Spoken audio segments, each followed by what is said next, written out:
Vous écoutez la Radio Mondiale Adventiste. Bonjour et bienvenue dans ce journal hebdomadaire présenté par Ben Moulami. Parlons avant tout des activités de l'Église dans le but de bien clôturer l'année 2025 dans la bénédiction et la reconnaissance envers Dieu. La jeunesse adventiste s'apprête pour des mini-camps de formation et d'évangélisation qui seront organisés dans 4 secteurs de la ville-province de Kinshasa, selon le programme ci-après. Kinshasa Est du 21 au 28 décembre à Maluku, dans l'enceinte de l'école Elikia. Kinshasa Moamba du 24 au 28 décembre à Kasangulu. Kinshasa Centre du 24 au 28 décembre à Mboudi. Kinshasa Ouest du 24 au 28 décembre à Lutendele. À cet effet, les dirigeants des églises et les jeunes sont appelés à se mobiliser pour la réussite de ces mini-camps. Tous les jeunes couples comptant des 0 à 5 ans des mariages sont invités à prendre part à une retraite qui sera organisée du 26 au 28 décembre 2025 au site Ngalassi dans la commune de Mongafula. Cette retraite sera organisée par le couple pastoral Jean-Pierre Moulumba en collaboration avec les médias adventistes. Pour plus de détails sur cette rencontre, on écoute le pasteur Jean-Pierre Moulumba au micro de Julia Britney. Je voudrais en faire une annonce très importante pour les couples de 0 à 5 ans. Nous prévoyons avoir une retraite de ce couple qui va se tenir à Kimwenza chez Ngalassi du 26 au 28 décembre 2025. Et ça va tourner autour de familles épanouies. C'est notre constat à moi et ma femme, d'avoir vu que les couples, les jeunes qui viennent de se marier ont toujours des problèmes. Et nous sommes appelés toujours à résoudre leurs problèmes. Et le nombre est croissant chaque année. Et nous avons besoin de faire bénéficier à tous les jeunes couples de partout, de l'église, en dehors de l'église, qui voudraient venir pour passer ce moment de retraite et de formation, pour qu'ils puissent stabiliser leur couple, qu'ils puissent être familiers avec les problèmes qui guettent les couples qui sont nouveaux, afin de consolider non seulement leur couple, mais aussi leur foi en Dieu, et qu'ils sachent que Dieu est toujours là, même si le diable attaque les familles. Alors nous voulons que ce soit une bonne expérience, et tous ceux qui voudraient venir, ils sont obligés de s'inscrire en utilisant le numéro 085 22 83 241. La participation pour le couple, c'est $65, ce qui va couvrir tous les repas et le logement. Et ils vont passer donc 2 nuits, c'est-à-dire 3 jours, mais 2 nuits, 2 nuitées comme on dit en hôtellerie. Alors, cette somme va couvrir ces dépenses-là. Mais parce qu'il faut réserver l'endroit et chaque couple doit réserver son bungalow, nous demandons que, au plus tard le 6 de ce mois, le 6 novembre, que ce couple verse $20. $20 avec les frais d'envoi au numéro 085 22 83 241. pour s'assurer que leurs places seront réservées. Parlons santé. Dans ce journal, le docteur Roger Kamba, ministre de la Santé publique, Hygiène et Prévoyance sociale, a annoncé lors d'un point de presse tenu le mercredi 5 novembre de l'année en cours à Kinshasa l'introduction d'un nouveau vaccin contre la rougeole et la rubéole dénommé RR. Cette campagne de vaccination va cibler plus de 30 millions d'enfants de 0 à 59 mois et des enfants de 9 à 14 ans pour le rattrapage. Que peut-on alors comprendre de ces deux maladies et la nécessité de la dite vaccination? Tentative de réponse avec le docteur Merveille Mutombo, médecin traitant. Il est au micro de Dan Ilunga. En fait, la rougeole, tout comme la rubéole, ce sont des infections virales causées par les virus des mêmes noms. Et ces infections sont potentiellement contagieuses et les principales modes de contamination est aérien et c'est par l'inhalation des gouttelettes de la personne contaminée. Et ces deux infections, la rubéole tout comme la rougeole, présentent des symptômes presque similaires, notamment la fièvre qui est supérieure ou égale à 38 degrés Celsius. Il y a la toux, les rhumes, une rhinite. Mais les signes les plus pathognomoniques, dans les deux cas, il s'agit de la présence des éruptions cutanées qui commencent par le visage et s'étendent sur toute la surface corporelle. Et ces deux affections sont potentiellement graves.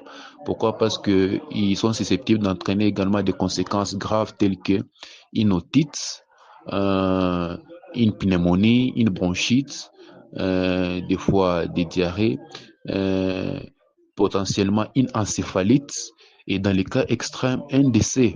Et chez une femme enceinte, ces infections sont susceptibles d'entraîner des malformations congénitales chez l'enfant et des avortements à répétition, d'où l'intérêt de pouvoir en parler.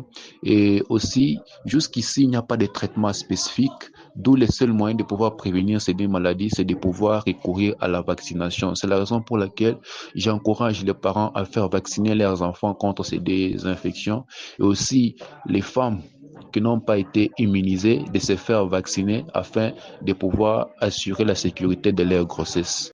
En République démocratique du Congo, le compte à rebours se poursuit en vue de la déclaration officielle de la fin de l'épidémie d'Ebola dans la zone de santé de Boulapé, située dans la province du Kasaï. Selon une note d'information du ministre de la Santé publique, Hygiène et Prévoyance Samuel Roger Kamba, aucun nouveau cas n'a été signalé depuis le 26 septembre 2025, soit 41 jours sans notification.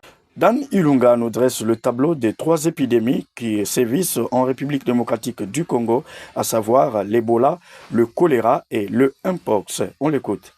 En ce qui concerne Ebola, le ministre de la Santé a indiqué qu'il reste 24 jours de compte à rebours avant la déclaration officielle de la fin de l'épidémie si aucun nouveau cas n'est notifié. Le dernier patient guéri est sorti du centre de traitement d'Ebola le 19 octobre 2025, indique le compte rendu de la 66e réunion du Conseil de ministres tenue le vendredi 7 novembre 2025. Le même document précise qu'aucun nouveau cas confirmé n'a été détecté depuis le 26 septembre au 5 novembre 2025, soit 41 jours sans cas signalés, et que les derniers contacts sont sortis de la cohorte de suivi depuis le 17 octobre 2025.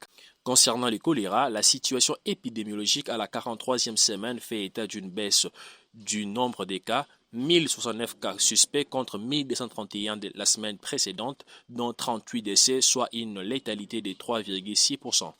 Cependant, la ville de Kinshasa connaît une résurgence avec 26 nouveaux cas suspects, dont 6 décès enregistrés au cours de la même période. S'agissant du Mpox, variole du singe, le ministre a également noté une diminution du nombre de cas notifiés à l'échelle nationale. Néanmoins, la situation demeure préoccupante dans certaines provinces, telles que le Sud Kivu avec 252 cas à la 43e semaine contre 146 la semaine précédente, Sankourou 257 cas à la 43e semaine contre 276 précédemment. Face à ces 3 épidémies, les actions des ripostes en cours ont été présentées et des recommandations formulées au gouvernement, précise encore le compte rendu de la réunion du Conseil de ministres. L'épidémie d'Ebola s'est déclarée dans une zone rurale difficile d'accès malgré les contraintes liées à l'éloignement, à l'état de route et au manque d'infrastructures. Le ministre de la Santé, avec l'appui de l'Organisation mondiale de la santé et de ses partenaires, a intensifié les mesures de pré-poste, notamment la surveillance épidémiologique, prise en charge rapide des cas et la sensibilisation communautaire. Il s'agit de la 16e épidémie d'Ebola enregistrée en RDC depuis la découverte du virus en 1976. Elle intervient dans un contexte sanitaire complexe marqué par la coexistence de plusieurs autres crises, notamment le Mpox, le choléra et la rougeole. Dans le secteur de l'éducation, les finalistes des humanités passeront désormais l'épreuve orale d'anglais à l'examen d'État, annonce faite par le ministère de l'Éducation nationale et Nouvelle Citoyenneté. Il est donc désormais établi que l'anglais fera partie de la session 2026 pour toutes les options des sciences humaines dans le but de renforcer les compétences linguistiques des finalistes, d'accroître leur compétitivité dans le monde scientifique et professionnel professionnels. D'après cette instruction, les jurys d'anglais seront constitués sur le modèle de ceux de l'oral des français avec la même pondération de points et la même période d'organisation. Les résultats des candidats seront consignés dans la formule E80 dont le modèle est annexé à l'instruction. Cette innovation pédagogique marque une avancée majeure dans la promotion de l'enseignement des langues vivantes en RDC. Elle traduit la volonté du ministère d'adapter le système éducatif national aux exigences du monde où la maîtrise de l'anglais dans le milieu professionnel à l'international s'impose comme un atout incontournable. Il s'est tenu une réunion pédagogique à l'Institut Bobokoli le 4 novembre 2025 sous la direction de Madame la directrice de la province éducationnelle de Kinshasa-Lukunga, Wivine Mouden-Koko, avec la présence remarquée de l'inspecteur principal provincial, Monsieur Vital Lumbala Kadiata, et de ses deux nouveaux adjoints officiellement présentés à cette occasion. Au cours des échanges, plusieurs points essentiels ont été abordés, entre autres la réglementation scolaire, la gestion du personnel enseignant, l'encadrement des élèves ainsi que la tenue vestimentaire jugée inappropriée chez certains élèves. Les responsables ont rappelé la gratuité du contrôle des dossiers pour les élèves du 8e et de 4e et ont annoncé la prochaine organisation du concours destiné aux chefs d'établissement souhaitant devenir inspecteurs. Enfin, un point crucial à porter sur la clarification des frais scolaires officiels. Tena Sospé, 26 000 francs congolais, épreuve hors session, 80 000 francs congolais, session ordinaire, 60 000 francs congolais. Et pour boucler ce journal, après le lancement de la campagne Retour à la norme et l'opération Balabala et Zawenzete, le gouverneur de la ville de Kinshasa, Daniel Bumba, a lancé le samedi 8 novembre 2025 l'opération d'urgence d'assainissement et d'embellissement de la ville. Cette initiative vise à redorer l'image de la capitale congolaise au travers des actions concrètes. Signalons que la première phase concerne principalement des artères suivantes: l'aéroport d'Indjili à Kitambo Magasin, boulevard Lumumba, l'avenue Sendwe, boulevard Triomphal, l'avenue de la Libération ex-24 novembre et le boulevard du 30 juin. Cette démarche s'inscrit dans le cadre du programme Kinshasa et Zobonga. On l'écoute, le gouverneur Daniel Bumba au micro de votre radio. Bon, les lots, pour faire ça moins vitesse dans le cadre de campagne à normes en milieu auto-lancé depuis l'année passée. Tous 8 ans, on sensibilisé tout Makasi, tout Balaba, les AONZT. Pour roter dans n'importe comment, il faut se comporter selon les normes où c'est dans le milieu urbain. Si vous avez le long sur le boulevard Lumumba, le marché pirate est tenu de bout en bout. Et on a une seule opération où il y a salubrité, parce que le marché, il faut générer salité belée. Mais il faudra mentalité à la bien. Il faut changer de mentalité, il faut voir n'importe comment, tout le monde dans le trottoir. Côté dans le trottoir, il y a que Batou. Moi, je vais vous sur le trottoir, je vais côté en balabala, ils ont occasionné aussi un embouteillage. Donc, il y a que rectifier la société. Pour qu'il y ait une vitesse supérieure. Vous avez informé, le pour le bout de la tête. Mesdames et messieurs, ce journal est complètement terminé. Journal présenté par Ben Moulami et mis en onde par Cédric Mbembe et Héritier Kizola. Merci de l'avoir suivi et bonne suite des programmes sur nos antennes.